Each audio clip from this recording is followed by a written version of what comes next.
వీరాంజనేయ పాహి పాహి రామదూత పాహి హనుమంత పాహి పాహి రామదూత పాహి శ్రిత పారిజాత పాహి పాహి రామదూత పాహి హనుమంత పాహి పాహి రామదూత పాహి హనుమంత పాహి పాహి రామదూత పాహి హనుమంత పాహి పాహి రామదూత పాహి శ్రిత పారిజాత పాహి పాహి రామదూత పాహి హనుమంత పాహి హనుమంత పాహి హనుమంత. ధన్యోస్మి. ఇది మా గురువర్యులు ఆలాపించింది. ఇది అన్నమాచార్య కీర్తన కాదండి. కానీ ఎందుకో ఈ పాట 2-3 రోజులుగా నా మైండ్లో తిరుగుతోంది. ఇవాళ నాకు దొరికింది. ఏదో ఆయనది విన్నాను, ఏదో తోచినట్లుగా గానం చేయడం జరిగింది. ఇంకొక పాటతో అయిన తర్వాత అన్నమాచార్య కీర్తన, అది కూడా ఎటు మంగళాంతంగా కావాలి కాబట్టి జయ మంగళము నీకు సర్వేశ్వర అనేటువంటి మధ్యమావతి రాగంలో స్వరపరిచింది.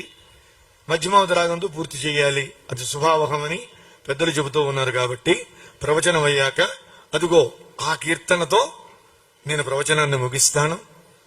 మరి గత 17 రోజులుగా ఈ రోజుతో కలిపి 18 రోజులు సుందరకాండని ఇక్కడ ప్రవచనం చేసే భాగ్యాన్ని నాకు కలిగించినటువంటి మహానుభావుడు ఆంజనేయ స్వామి. ఇది వైయక్తికమైంది కాదండి. వ్యక్తులం అందరం ఉన్నాం. వినే మీరు ఉన్నారు, చెప్పే నేను ఉన్నా. కానీ చెప్పే నేను చెప్పగలిగిన స్థితిని దాటి వెళ్లిపోయిన తరుణంలో నా తండ్రి హనుమంతుడు మళ్లీ జాగ్రత్తగా నన్ను తీసుకొచ్చి, ఎక్కడికి వెళ్తావురా నాయన అని చెప్పి, ఆనాడు లక్ష్మణస్వామిని ఎలా కాపాడాడో సంజీవని పర్వతం తెచ్చి మూలికలు నిప్పించి అలా నన్ను మళ్లీ కాపాడి మళ్లీ మీ ఎదుట కూర్చోబెట్టి, హార్ట్ ప్రాబ్లం ఉంది కాబట్టి బరువులు ఎత్తించలేకపోయినా తండ్రి వాగ్బలానికి ఏ రకమైనటువంటి సమస్య లేకుండా మీ ముందు తన వైభవాన్ని తాను చెప్పించుకున్నాడు. అందుకని మన హనుమకు, నా హనుమకు 100 సహస్ర పాదాభివందనాల్ని సమర్పించుకుంటూ ఆయన్ని మీ ముందు కోరుకునేది ఒక్కటే, హనుమ నీ అనుగ్రహాన్ని ఎల్లప్పుడూ నాపై చూపించు. 1 ఏడాదిలో నేను రిటైర్ అవుతాను. తర్వాత జీవించి ఉన్నంతకాలం ఊపిరి ఆగేంత వరకు కూడా రామాయణాన్ని, భారతాన్ని, భాగవతాన్ని వినగలిగినటువంటి మహానుభావుల్ని ప్రసాదించు, వారికి చెప్పుకునే భాగ్యాన్ని నాకు కలిగించు అని ఆ హనుమకు. ఎందుకంటే హనుమంతుల వారికి మనం ప్రార్థన చేసుకుంటే ఆయనే చూసుకుంటాడు, రెడీ చేస్తాడు. ఈ లోపల నేను జూన్కి రిటైర్ అవ్వంగానే జూలైలో ఎవరో పిలిచి అయ్యా మాకు చెప్పండి అంటారు. కాబట్టి ఆయన్ని ప్రార్థన చేసుకుంటూ ప్రవచనంలోకి వస్తున్నాను. నిన్న జరిగినటువంటి కథాంశంలో వానర వీరులందరూ కూడా మధువనాన్ని కొంచెం ధ్వంసం చేశారు, తేనె తాగారు. అంగదుడైతే దధిముఖుణ్ణి కొట్టాడు, ఆయన వెళ్లి చెప్పాడు. వీళ్ళిద్దరూ మాట్లాడుకుంటే భాష అర్థం కాలేదు లక్ష్మణుడికి. చూస్తూ ఉంటే ఇతను ఎవరో వనాన్ని కాపాడేవాళ్లాగా ఉన్నాడు. ఏం జరిగిందంటే ఆయన చెప్పినవన్నీ చెప్పాడు, తిప్పి పంపించారు తొందరగా రమ్మనమని.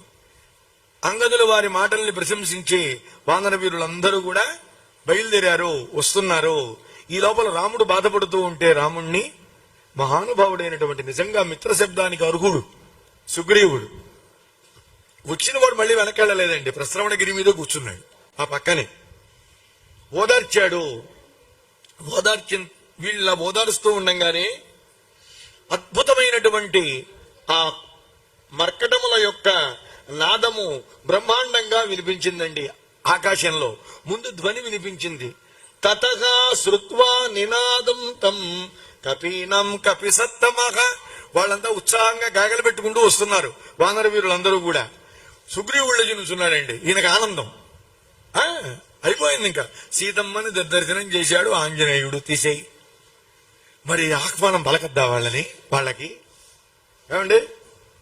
మనం పెద్దలు ఎవరన్నా వచ్చేటప్పుడు మనం పంపించిన వాళ్ళు కార్యాన్ని సుసంపన్నం చేసుకుని కష్టపడి వస్తున్నప్పుడు, ఎవరైనా సరే పీఠాధిపతులు వస్తున్నప్పుడు, లేదు ఎవరైనా పెద్దలు మహానుభావులు మన దగ్గరికి వస్తున్నప్పుడు, లేదా గురువులు వస్తున్నప్పుడు, ఇది కాదు తీర్థయాత్రకు వెళ్లి చక్కగా రకరకాల దేవతల్ని వీక్షించి వీళ్లలో ఉన్నటువంటి దరిద్రాల్ని పోగొట్టు, దరిద్రం అంటే ఇంకోటి కాదండి, మనస్సులో ఉండేటువంటి అసూయ, ఈర్ష్య ఇలాంటి తీర్థయాత్రల వల్ల అవి పోవాలి. అవి పోకపోతే చేసినా ఉపయోగం లేదండి.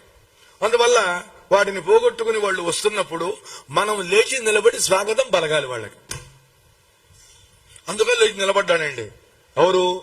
సుగ్రీవుడు. నిలబడ్డవాడు ఊరుకోలా, ఆనందం ఎక్కువగా ఉంది, ఆయన తట్టుకోలేకపోయాడు. తట్టుకోలేక ఆయతంకితలంగూలక శోభవత్ కృష్ణ మానసగా, ఆయన ఆనందానికి హద్దు లేదండి ఆ మనస్సులో. ఒక్కసారి తోకని ఇలా పైకి లేపి టపామని కొట్టాడండి.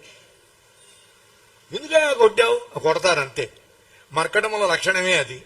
ఆంజనేయ స్వామి ఎన్ని గందరగోళాలు చేశాడండి లంకాపట్టణంలో. ఈయన కూడా ఎంత సుగ్రీవుడైనా, ఎంత గొప్పవాడైనా, ఎంత సూర్యుని అంశతో పుట్టినా ఆ ఉపాధి లక్షణం పోదు. తోకెత్తాడు, టప్పని కొట్టాడు. ఇలా ఆనందపడుతూ ఉన్న తరుణంలోనే వానర వీరులందరూ కూడాటండి చాలా గొప్పగా రాస్తారండి. వాల్మీకి మహర్షి రాజదర్శన కాంక్షణ అనొచ్చుగా. రాజా రామ ఏం పోయిందండి, తప్పేం లేదు. పెద్ద అనుష్ఠుప్ ఛందస్సులో ఇబ్బంది ఏం లేదు. చెబుతున్నాడు, తెంగద ప్రముఖ వీరాక ప్రకృష్టాశ్చముదన్వితాక ఆజగ్ముస్తేపి హరయో రామదర్శన కాంక్షిణ. వీళ్ళకి కావలసింది ఎవరు? రామచంద్రమూర్తి, సుగ్రీవుడు కాదు. ఎవరి పని మీద బయలుదేరారు? రాముల వారి పని మీద. పంపించింది సుగ్రీవుడైనా సుసంపన్నమైంది ఎవరి పని?